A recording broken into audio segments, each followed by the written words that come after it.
2026 is going to be an awesome year. We got some pretty cool stuff coming up. First off, we got Foundations of Recovery. This is our flagship program. We're starting it in January. This is for anyone, man, woman, or couple who wants to come and reclaim their heart from shame, trauma, and betrayal. We start off with an education on all sorts of principles, give you the common language. We feed you from a fire hose in terms of all things recovery. It is such a great start to recovery. And we get at the roots of things, Tyler. This isn't like any other program. Like, this is our healing journey in process, and Foundations is where we begin. If you look at the value that you're getting there to kick off a good recovery with all of the right education, all of the right language, and a team to get you started while also being directed by Brannon and myself through the whole process, what a deal. So if you're interested, if you're struggling, if you've been wanting to do something for a long time, jump into this. This only comes around every so often, and we would love to have you there. Click the link in the description to sign up for it. And to make it even sweeter, we're also including a raffle for a free pass to the Radiant Dawn retreat. Anyone who signs up for Foundations will be added to the raffle for that free Radiant Dawn pass. If you're a man and you sign up for Foundations, your name still gets entered, and you can give that pass away if you win it to any woman that you want to. So what you're saying, Tyler, is if you sign up and participate in Foundations, you could possibly go to Radiant Dawn for free? That's exactly what I'm saying, which is crazy because Foundations by itself is already an insane value. Man, I sound so salesy. But it actually is awesome. So come to Foundations. And even if you don't come to Foundations, sign up for Radiant Dawn. It's beyond therapy, the best healing experiences that you can have. Click the link below and come join us. How do I interact with the opposite sex without feeling shame or guilt? Welcome to the Real Talk Recovery Podcast with the Therapy Brothers. We're brothers, we're therapists, and we know recovery. Bring your stories, your questions, your successes with real recovery.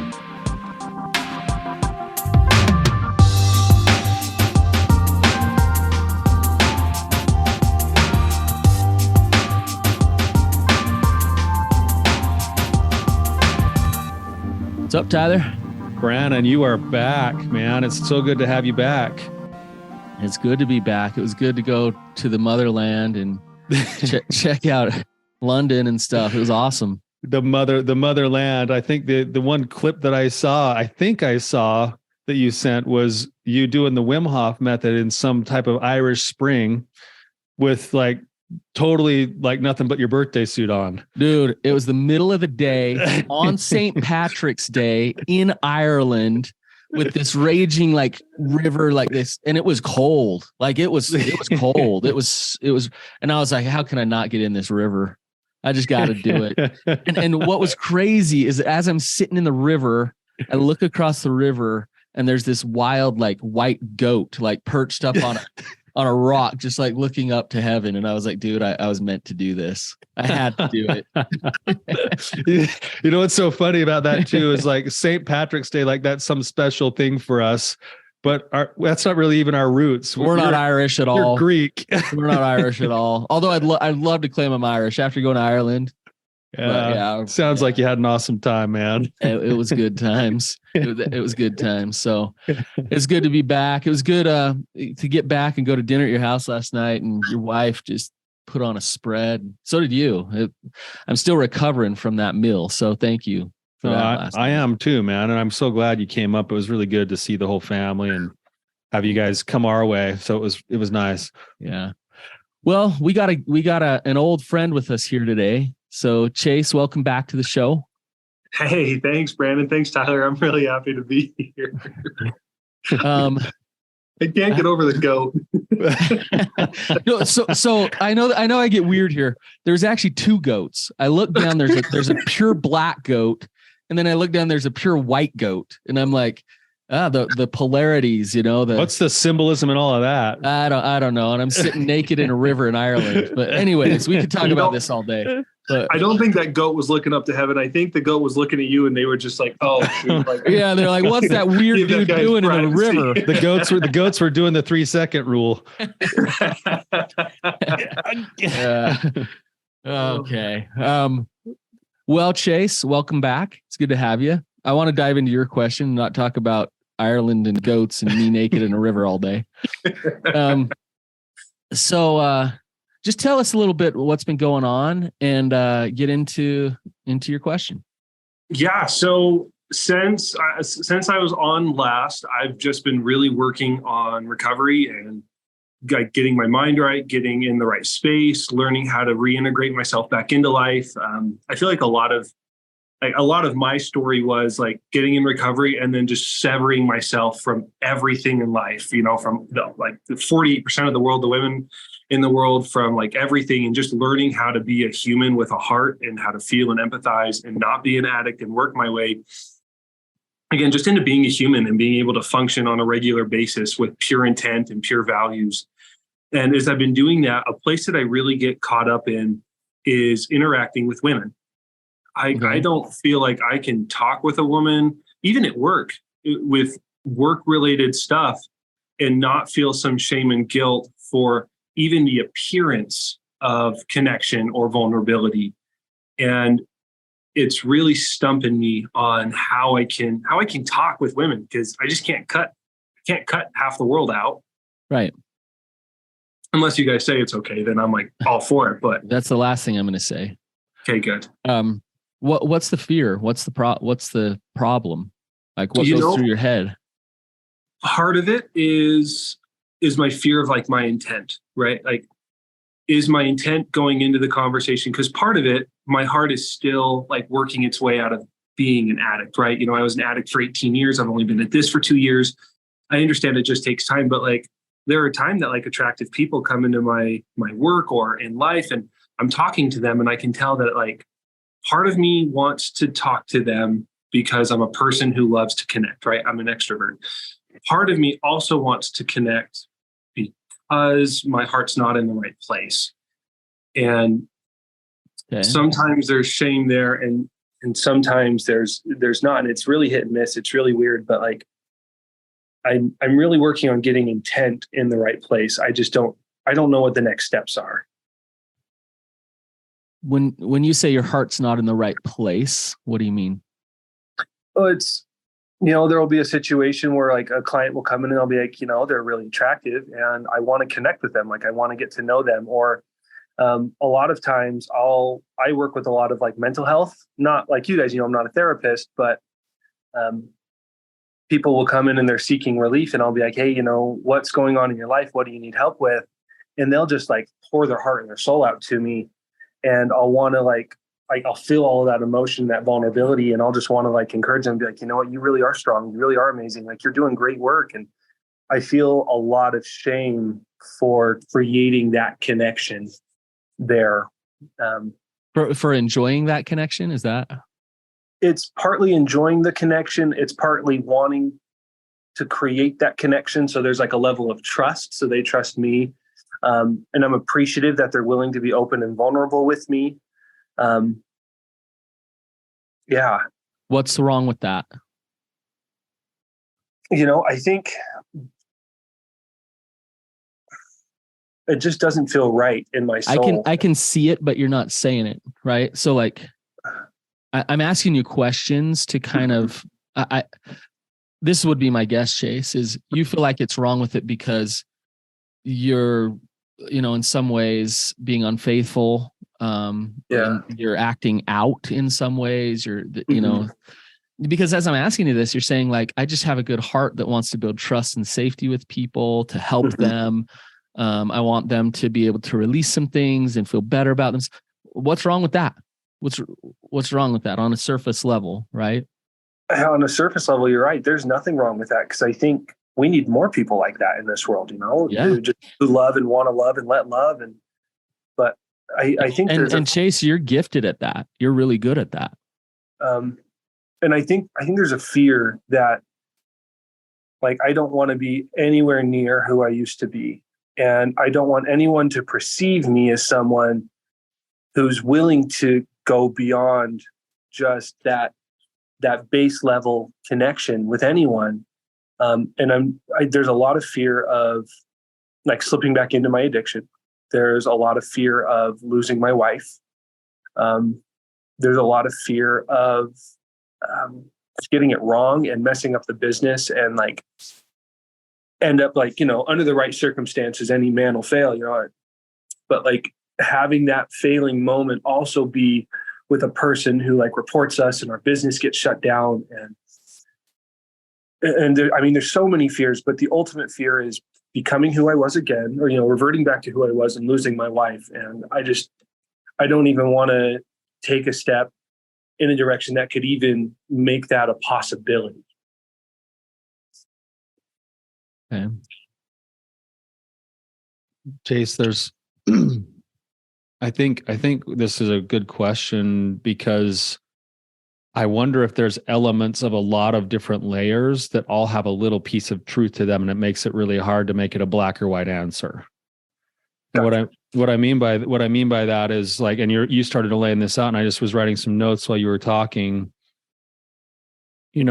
Sometimes your intent is because it's just the human thing to do, and it's like the nice, you want to be kind to people. In that area, every time we go somewhere on a vacation or something, we're going to fly in an airplane or ride, public transportation or something. My daughters will joke and they'll say, "Dad, I feel so bad for the person that sits next to you." And I'm like, why? Like, because by the end of that flight or that car ride or whatever else, you're going to know their whole life story. Right. Because they just, once you start talking to them, they just start talking, they tell you everything. Right. It's like, there was nothing wrong with that. Right. Right. But in your case, Chase, this is where it gets difficult is you have used in the past your ability to connect with people for purposes that have been more than just connection related. They've gone into other areas where you've opened up lust, other things. And so you're wrestling with where's the healthy line of this is the kind of person that I am. I want to be a good person. I want to be able to build connection with people in a healthy way, in a boundaried way, but I also don't know that I trust myself yet to fully do it for the right reasons all of the time. And sometimes you might, and sometimes you might not. Right. So there's that layer. And then you have the layer of you don't trust yourself. Mm-hmm. And so now you're going into it with fear all the time, and that fear causes anxiety, and that anxiety actually causes you to build on itself. And then you have the fear about losing your wife. You also maybe haven't spelled out exactly what your boundaries are inside of relationships enough to trust that. And then there's the last layer of this that I'm hearing, and I think this one actually gets overlooked a lot. When you've gone through what you've been through so far in your recovery, whether it was self-inflicted or not, there's also like a form of trauma that kind of happens where you've touched the hot stove, so to speak. Mm-hmm. And now that in and of itself becomes triggering of like, oh no, like for you to have said, I pushed away 48% of the world to try to learn how to connect with the world earlier. I was like, yeah, you did that to try to get sober, but mm-hmm. that's not a long-term plan. But now that you're trying to build that back into your life in a healthy way, it elicits those same reminders of all the pain that you've been through, the trauma that you experienced when you decided to start getting into recovery. Yeah, that. And I also I know you were saying that I've used my ability to connect with people in a bad way. And that's really true. I've used that ability to connect and have people be vulnerable to manipulate them to get what I want in any aspect of my life. And just I know going back into it, I'm also afraid of doing that kind of stuff again too. There's a lot. You're right. Yeah. There's a lot to unpack here. There's one more layer, and then I'll let Brannon kind of kick back in here that I would question and I want to understand more. Have you heard of the term scrupulosity, Chase? Scrupulosity? I have not heard of scrupulosity. I wonder if there's a little bit of that going on for you, and it's really common for a lot of the other people that we work with, where scrupulosity is it's a lot of times it's tied to like religious stuff, but it's like a very rigid sort of way of treating yourself spiritually. Like every time I think this, that's a sin, or you know what, I had this like urge of sexuality go through me. That means I totally acted out. I'm totally in lust right now. Like I'm a horrible person. Think OCD around. It's like having OCD around your moral code or around spirituality. And I wonder if there's a little hint of some like scrupulosity, having talked to you before in our other podcasts, and then also just with what you're bringing up right now, there may be a little bit of an element of that, which is in line with an anxiety disorder. Yeah, absolutely. Anxiety there. And I totally agree with you on that. Like, I know not too long ago, I was able to, for the listeners, I'm a member of the Church of Jesus Christ of Latter-day Saints, and I recently obtained a temple recommend about 2 months ago. I remember getting my recommend, and I had the thought, if I don't go tomorrow to the temple, I'm going to swear and I won't be able to go, and, I went, and it was a great experience, but ever since then, I haven't felt worthy to go because, I've sworn a couple of times, and I'm not perfect, and I'm not the loving father always, and I'm not the perfect husband, and I don't always show up in recovery the perfect way, which none of us do. So when you say scrupulosity, like, I know that you say that, like, that's one of the layers. That's a huge layer that I've been wrestling with a lot recently. It's like, man, why do I have such a contingent love or view of love with God, or that he has a contingent love for me? Does he? It's part of me says no. Part of me knows that it's not contingent, that he loves me no matter what, right? Because that's the truth, and it is what it is, and I've learned that. But part of me also, like, I know I'm not going to the temple because I don't feel worthy for swearing. So right. I know part of me still is like, I'm in that wrestle of like, where am I still holding on to things? Where are those core wounds that I'm not letting go of? Where's the trauma that I haven't released? I don't know that yet. You think about it. I mean, Chase, if you think what Tyler was just saying, if I'm constantly beating myself up for being a sexual being, mm-hmm. Does that not set me up for constantly beating myself up? Constantly. Yeah. That's like beating myself up almost for breathing. Like, it's, we're humans. That's what we do. And so I think this scrupulosity thing is very much there, Chase, mm-hmm. for you. You talk about this contingency model of God's love. You're always worried that you're going to fail. Mm-hmm. What's recovery to you? You say working your recovery. What is recovery to you? Recovery work to me is learning a new set of values that help me become like the man I want to be, that get an end goal that I'm good with, and then setting intents every single day that are going to help me fulfill those values. Oh, I hate that answer. Okay. Tyler, do you know why I hate that answer? Yeah, I actually think Chase had a fairly decent answer. I know, but for Chase, do you know why I hate that answer? Yeah, I can hear it. What is it? Because Chase is setting up still a contingency performance-based model of his manhood and his recovery so that he can find his failures every day for how he fell short. Yeah, so it's a model to prove yourself broken and not okay. And to me, that's like the opposite of what actual recovery is. Mm-hmm. So if we define recovery and we look closely at recovery is this ambiguous, just whatever thing out there, right? Mm-hmm. But recovery to me is recovering an understanding of self, mm-hmm. and loving yourself and knowing yourself and understanding who you really are, so that then you can connect to self, God, and others in a very vulnerable way. And so you're in a lot of ways, what I'm hearing, Chase, you're saying you're working your recovery. You're setting up these sobriety control, force and control-based models in order to be okay, in order to be good enough. Mm-hmm. And what that shows is you're not getting down to the very core of what's going on here, mm-hmm. to actually get to that place of full self-acceptance.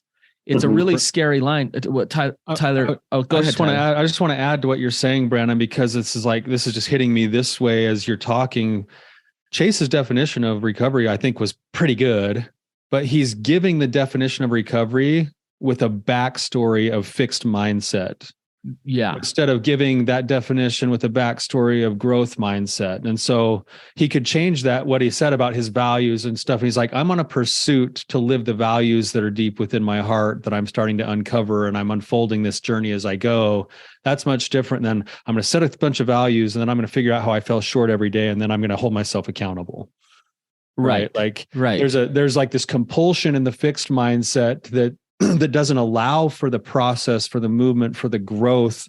And the growth mindset, that's what recovery is. It's like uncovering a layer at a time in an imperfect journey kind of a way, my identity.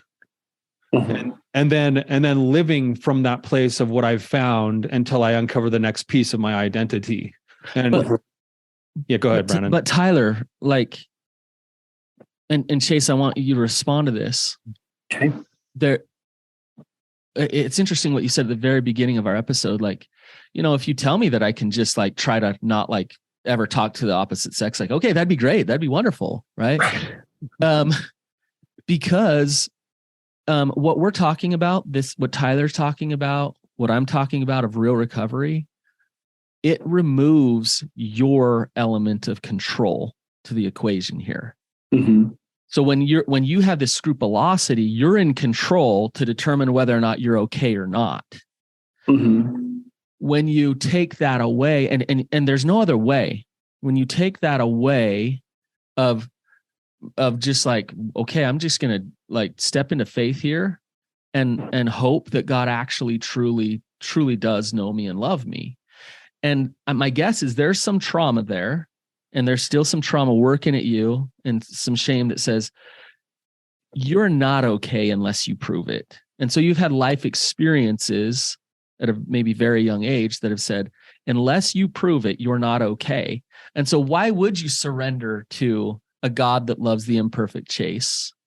Why would you, when you got trauma underneath saying, but I already know that I'm not okay? Do you see what I'm saying? Yeah, it's like I've got things that already confirm core beliefs that leave me in a state of disgrowth, uncomfort. Uh-huh. And why would I want to step into the uncomfort of growth or the discomfort of growth? And what would happen if I just chose to have faith and trust that God loved me regardless of if I swore or if I fantasized or if I did all those things that I am so afraid of stepping into. Yeah. Is that what you're asking? Yeah, basically. I mean, if we take this to a Christian level, did Christ not work the atonement for you? He did for Tyler and I, but not you. Do you see what I'm saying? Yeah. We can surrender into the arms and the grace, but you can't for some reason. Do you see what I'm saying? Yeah. Yeah, I see what you're saying. It's like my gut instinct just says like it's easier to confirm that his love set is conditional and it didn't work for me because that confirms that I'm not enough, which is what I've told myself my whole life. Which gives you that control to do that. Exactly. That's why you do it. I'm choosing that because it's easier for me to choose that. Yep. It's scarier to let go of that. Yeah. And if I did let go of that, I think there's fear of losing my marriage ultimately. I know Tyler, I'm sorry, I'm throwing my wife under the bus here. Like, I know she's in Tyler's group. So Tyler knows my wife and she's an incredible woman. I am so, so blessed to have my wife. And I am so afraid of losing her because I just don't personally think there's another woman out there that, I'll respect your wives, there's another woman out there that could be the person I need as well as my wife. And if I were just to let go of these things that have been working, we've been married almost 5 years now, that I'm going to lose her. And I really just don't want to lose my wife. I think this is kind of one of the things that I think Brannon's going, Chase, is like that fear that you have is a fear that pretty much every man that's listening to this episode right now is like, amen, brother. Like me too. Yeah. Right. But who are the guys who actually save their marriages? I'm in a chat and there's a bunch of guys getting divorced right now. So I don't know. I'd love your advice on that. Yeah, this is the hard thing. There's the guys that prolong their divorce by being just totally codependent, and like whatever their wife says for the rest of their lives, they're just going to be a slave to their wife until their wife gets tired with them and gets bored of not having some strength in their relationship, and then they move on. But the guys who actually end up saving their marriages are the ones who surrender the outcome of their marriage, and they go to work on the things that Brannon was mentioning earlier of, I have to learn how to let go of controlling the outcome of my marriage. I have to learn how to let go of controlling a lot of the outcomes of my life. And I need to look at myself, and I need to determine what I need to do to start walking the path of uncovering and becoming the identity that God has in store for me. And when they do that, they're able to show up in the context of their relationship, having been connected to God's love, so they can offer strength and love inside the relationship, instead of going to their wife and be like, am I good enough? Are you going to leave me today? Are you going to leave me today? Are you going to leave me today? Right. And let's go a little bit further with this worry that you're having for a second. Mm-hmm. Your wife, I do know your wife, and you brought her up. How does it sit with you, Chase, that I know some details about your wife's life that nobody else knows? Is that threatening to you? There has been some anxiety about that in the past. Yeah, that scares me. Why? I'm just bingo. It goes back to I'm just not enough, and that she doesn't trust me with that stuff. So she trusts you, and that sooner or later she's going to realize that I'm just not enough for her, and she's just going to go off and either leave me or cheat on me or do something just because I'm not enough. Okay. Am I a threat to you, Chase? With all respect, yeah. Okay. Yeah, you're an amazing guy, but you're good looking and you're really empathetic. And he's athletic. He's athletic. One of my masks is humor. I apologize. But, Okay. yeah. So Chase, you're kind of coming to the point I'm trying to make by asking this. I know it's getting a little bit weird right now. No, it's okay.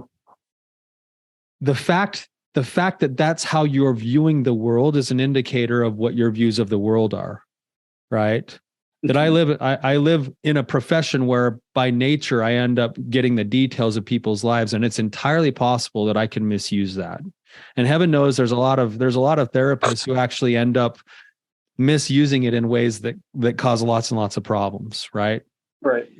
So it's okay that the fear is there, but that's the real work to be doing here. Is all of those fears actually boil down to, who does Chase think he is? Mm-hmm. Is Chase a man who's a work in progress who can be trusted to do that work? Or is Chase a man who cannot be trusted at all costs, and once in a while he gets a few things right? Mm-hmm. That's the issue. Because then you start to see the world like, well, because I can't trust myself, and because I know my true nature, because I'm going to be like horrible.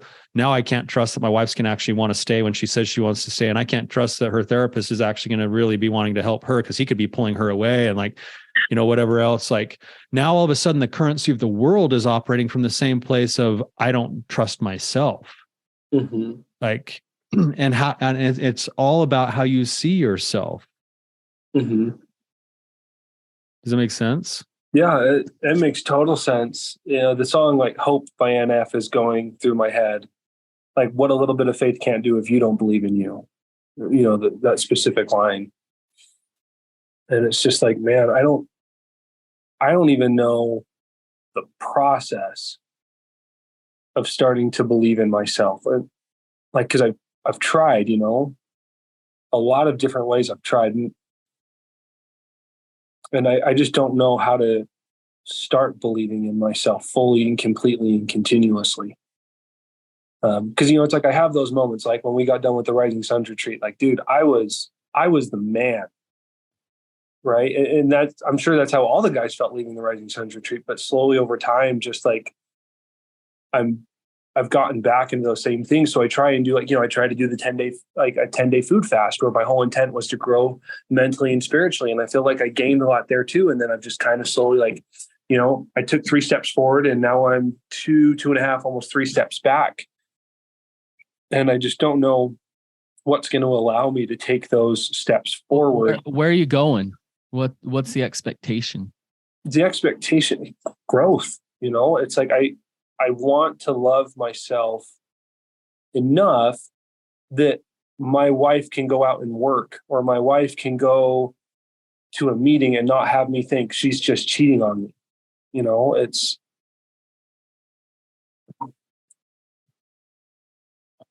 It's interesting what Tyler was bringing up, and Tyler's kind of bringing up some of the background stuff that he knows that I'm not aware of. But what I pick up on, Chase, and I'm just going to get kind of really to the point and blunt with you here a little bit. I feel like you're full of it a little bit. Now don't go to your shame. Hang in here with me.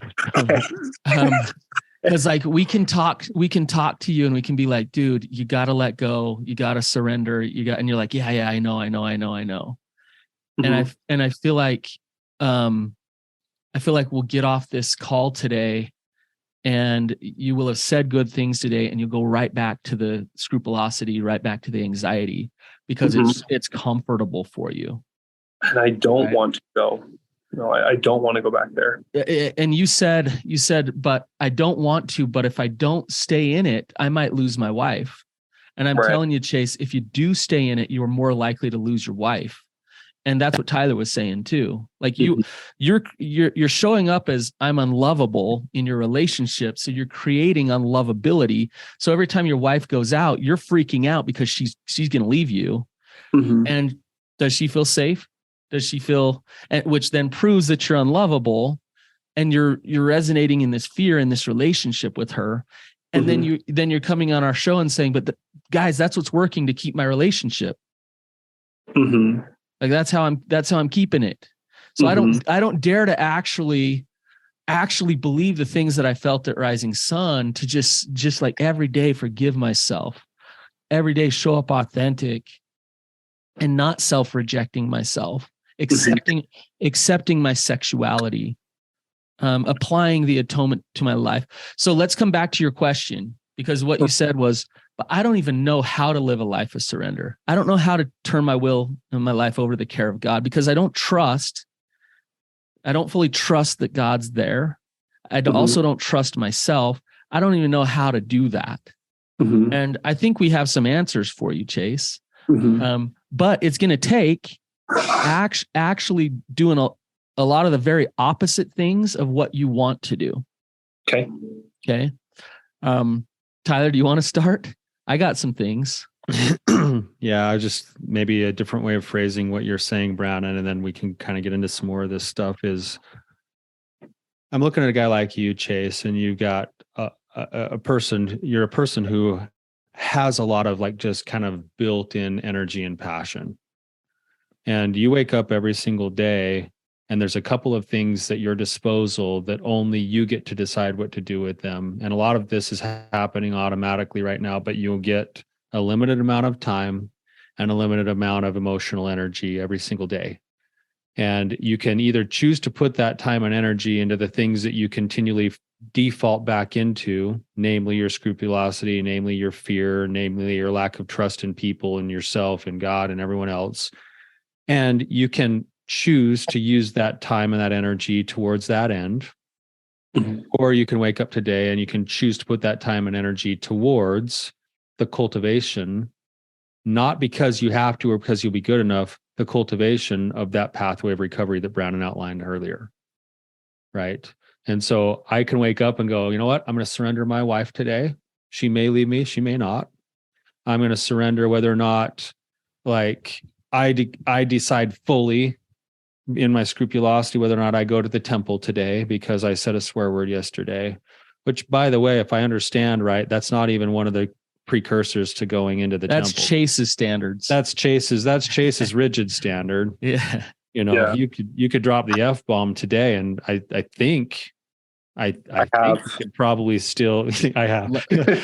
Let's call your bishop and have you drop the F-bomb and then go to the temple. And then go to the temple. Yeah. He's an English teacher. I don't know if he'd appreciate the vernacular there. Yeah, but either way, but that's the point, is I can choose to keep doing the things that I've been doing in a performance fear-based way, or I can recognize the fear and I can come back to my time and my energy, and I can get back to some of the things that, by the way, Chase, if you look for the evidence, you were already doing at times. Mm-hmm. You started doing certain things right after the Rising Sun retreat that were geared towards Chase, living in Chase's true authenticity. Mm-hmm. And the byproduct of that is that I happen to know a Chase that also, because of who he wants to be, will be loving his wife, mm-hmm. right? Will be worshiping his God. Like that guy, if you're cultivating that guy with your time and your energy, it's going to fuel itself into all of the areas of your life that you're most fearful about. But now it'll be doing something towards helping those things instead of being paralyzed by the fear of all those things. Gotcha. And it's got to be regrounded over and over again to understanding that and coming back to that place that you at one time actually have, more than once, but you've operated from before. Mm-hmm. Chase, what's one of your biggest faulty core beliefs? That's a vulnerable question. So it's answer me something that feels a little vulnerable to say, but a belief about yourself that you feel is true, but you don't want to admit that to other people. That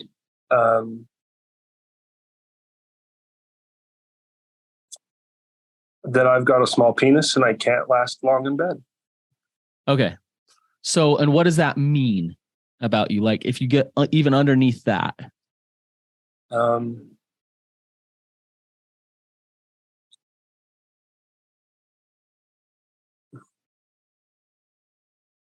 Underneath that, that I am a weak and fragile man, that I don't have the ability or desire to show up in a way that's beneficial for my family. Okay. So thank you, Chase, for your vulnerability. You're nailing one here. Okay. Yeah. So your response to this faulty core belief has been, I need to try to show the world that that's not who I am, but right. deep down, that's who you feel that you are. Right. Okay. Now I want to talk about acting opposite to that faulty core belief. So I'm not talking about trying to prove to the world that you're not that. Not poser. Not, yeah. But I'm talking about you, really. So you said your faulty core belief was I'm weak. I'm fragile. A weak, fragile man with the inability to show up for my family. Okay. So, what would be an example of acting opposite to that? Not trying to prove yourself out of that, but acting opposite to that belief. Showing up as a weak and fragile man. Yeah. Okay. That's an interesting answer. Mm-hmm. Well, okay. How could you show up as a weak and a fragile man?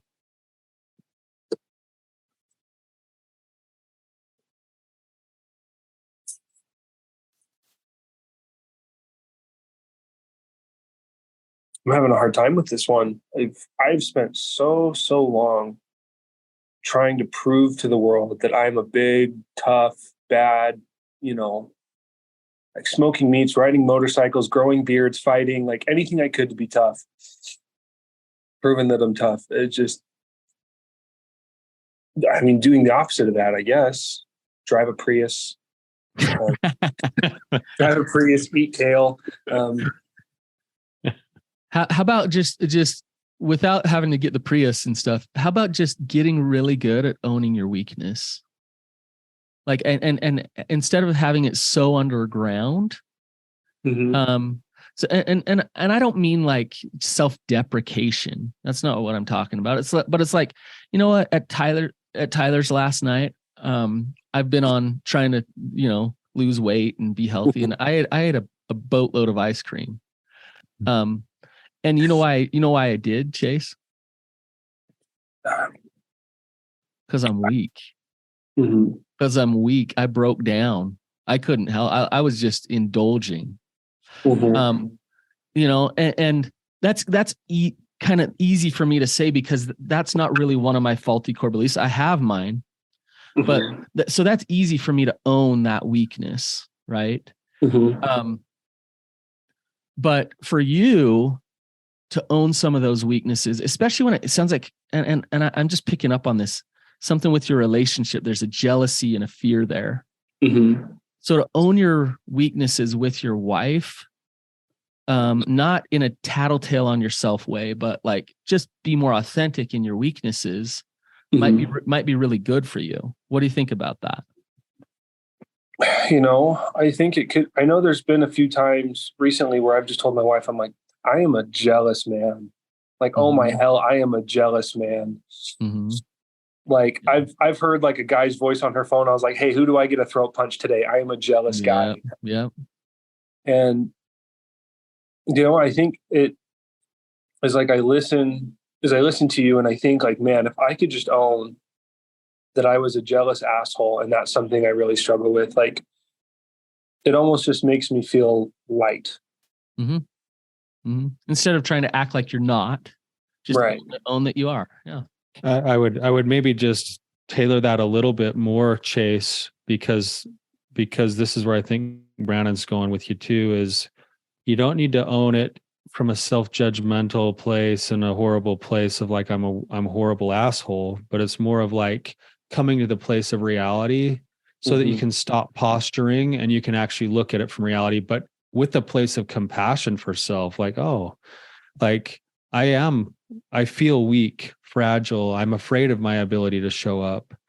But what if you were actually to start taking that reality and reaching out to places that could show you support, understanding, compassion, and room to adopt a growth mindset of, okay, what do I want to do with that then? How do I show up? It actually sounds weird because it's a paradox, but to go to your wife in a non-consuming way and to say something like, man, I'm really fighting with my shame today and feeling that weakness or fragility. And so that's why I was angry or jealous or whatever else. Like being a jealous asshole, that's not even the real issue. Like you're jealous because of these insecurities that you just mentioned. And so when after you do something jealous, you go back to your wife and you say, hey, look, I was kind of acting from that place of inadequacy and shame and fear. My apologies. I'm going to keep working on that stuff. That's courageous. Like that's actually an act of courage, and it creates space for you to then operate from the reality of the situation instead of this postured place of, well, I better hurry and like nail in being the best man or doing this thing or doing this challenge or whatever else. It's like, no, I need to shrink myself back down, not in a negative way, but in a compassionate way so that I can be growth minded about it.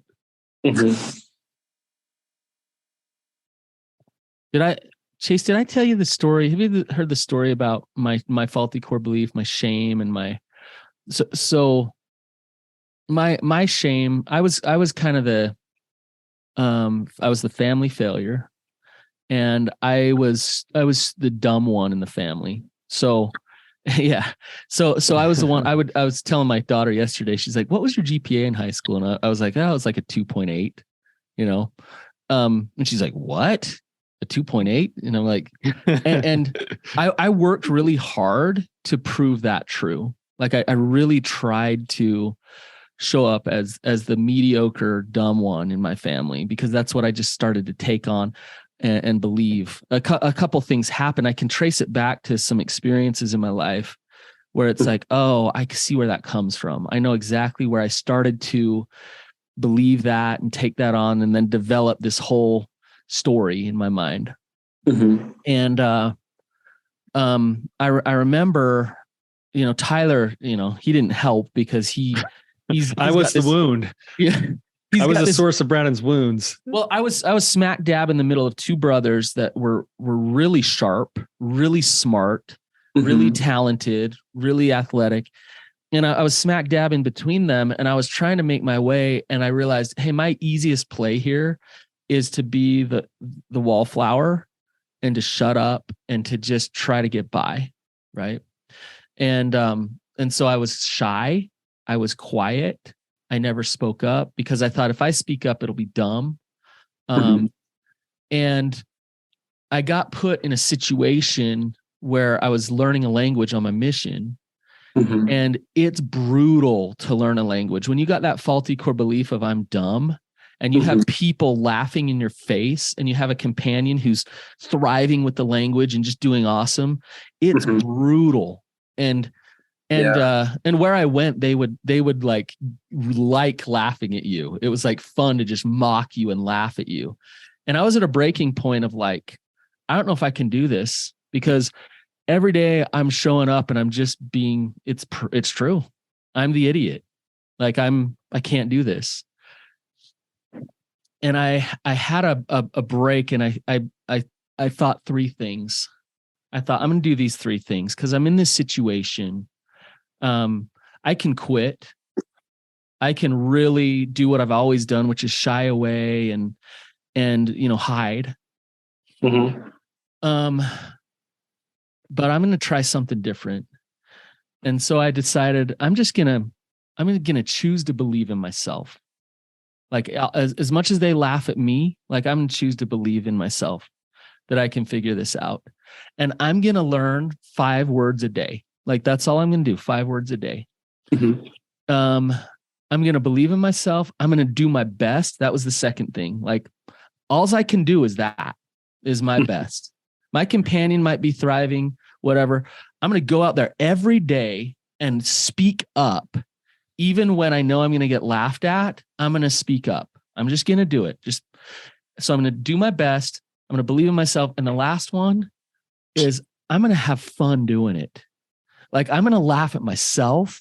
When they start laughing at me, I'm going to like just have a blast with them. and my companion will have fun too. And like, because why not? Because I can choose for this to be drudgery as I face this shame and face this pain and face this crap. Or I can choose to grow with it and watch it and enjoy it and wherever I land, who knows? Maybe I'll get home after 2 years and I'll be the worst ever at the language. And you know what happened?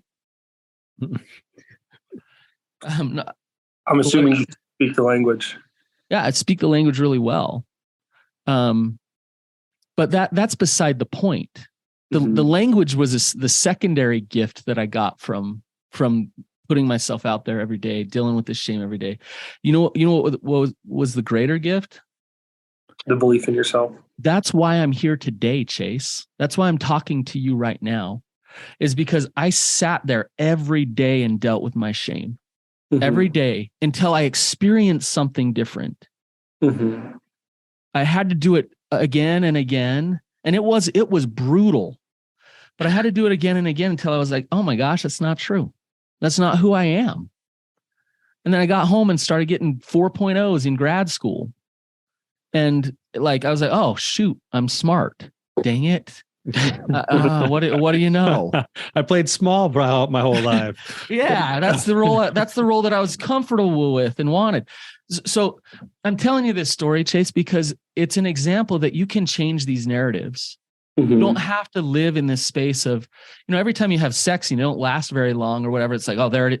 You can stop that and notice the narrative come in and be like, nah, I'm not going to show up as weak, inadequate guy. I'm not going to use that as proof anymore. I'm going to show up as awesome guy. I'm going to show up as the guy that Tyler and Brannon saw me as at the Rising Sun retreat. The dude who was a powerful force for good and connection at that retreat, right? Because we know that's in you. We know it's there. We know that all this crap is lies that you're believing, right? But you have to put yourself out there every day in some way to experience something different.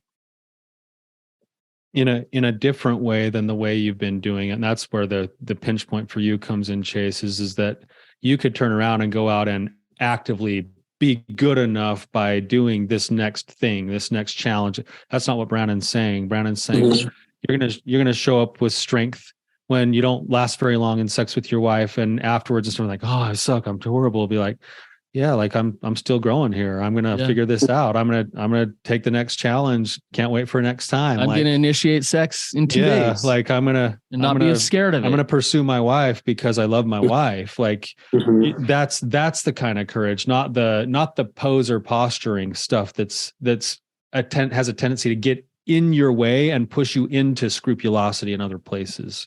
Right. And, I want to just add to Brannon's story here, Chase, because I think it's pretty cool. And our listeners are actually benefiting exactly from what Brannon learned on his mission. So he learned that he could do those things, that he could take ownership for something. He could do a little bit at a time, the right kind of effort. He could change the way he viewed it. And then he could meet it with some process and some humor. And in doing that, several years ago, Brannon came to me and said, Tyler, let's do a podcast together. And I was like, yeah, that's a great idea. And I started like researching all the perfect stuff, the right equipment to have and the right studio stuff. And I kept holding off because I wanted it to be perfect. Meanwhile, Brannon went and threw up a sheet behind him with a camera and a phone and started talking. And he started his first podcast.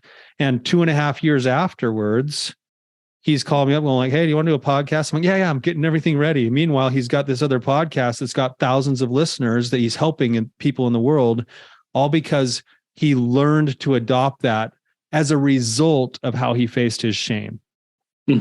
Right? Because of the wound. Yeah. And now he's doing a ton of good in the world. At least most people would believe that by now sharing a message that is changing people's lives. And it came from the birthplace of his shame. And so your shame can be looked at so differently than it currently is.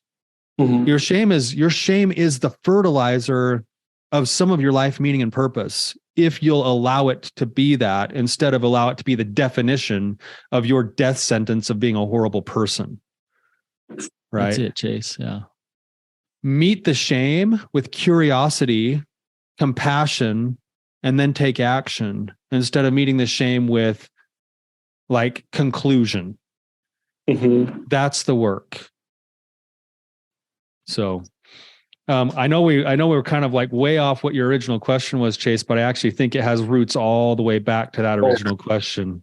I don't even care about the previous question. This has been great. So I know we're about out of time here, Chase. Do you have anything else that's you want to just add to, thoughts or feelings? It's just a second confirmation. So we had my niece come down and spend a weekend with us because she's, needed some time away from school. And I remember sitting there talking to her and I was like, man, I'm just wading through so much shit recently. And she was like, yeah, it makes great fertilizer. And so to hear you say fertilizer, it's just like, okay, time to really start looking at my shit that I'm wading through, all my shame. Yep. I want to just say before we let you go, Chase, I don't think you're full of it. And what I really meant by that is I feel like you're comfortable wallowing in the shame. And what I want to do is rattle you out of that, of like, stop with the, I'm bad, I'm not good enough, I'm not okay stuff. Like there's problems everywhere with me. And start with the, I'm beautiful. Like, this is amazing who I am, not in an arrogant way, but my wife is lucky to be with a man like me. And I'm a son of God, and God knows me and God loves me. Start with that. And stop the like, okay, like I'm just a piece of crap stuff, right? Easy for me to say, right? But you have to go experience something different. So Chase, it's been a pleasure to talk to you again. I'm glad you came back on. Yeah, it's good to see you guys. I'm really excited for you for that Radiant Dawn conference too. Thank you for having me. It's been a huge blessing today. Awesome. Thanks, Chase. Always good to visit with you, man. But Brannon and I both love you a ton, man. So keep working hard. But work hard because you're a work in progress, not because you need to arrive. Yeah, I am a great man who's a work in progress. Yes. That's right. That's right. All right, man. Okay, we'll see you guys later. See ya.